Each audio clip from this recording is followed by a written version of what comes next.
New numbers say 173 undocumented kids are living in Minnesota. That Minnesota group is a fraction of the thousands of children who have come here from Central America, where gangs are recruiting young people and murders are commonplace.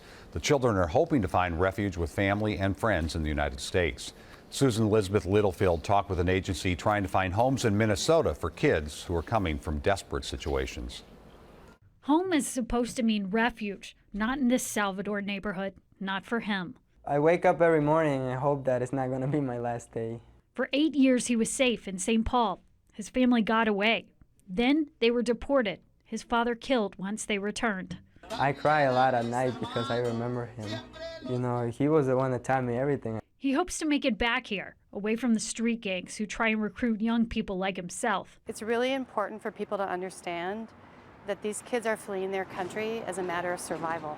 Since October, Jane Grotman's agency has taken in 7 unaccompanied kids from Central America and found them homes in Minnesota. 173 in all have come to this state. And many of these kids are having to be put on trains, and they're having to hang on to the top of the train to survive the trip here. She says some had family members murdered. Some suffered sexual assaults, some bearing gunshot wounds. One child they received was only 6. For all of these children, there's a baseline of trauma, and some of them the trauma is worse.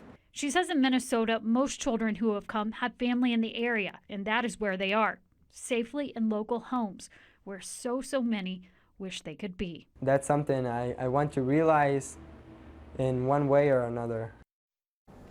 Local Congressman Keith Ellison says he wants more of these minors to come to Minnesota. The governor's office, though, said today the state does not have proper facilities.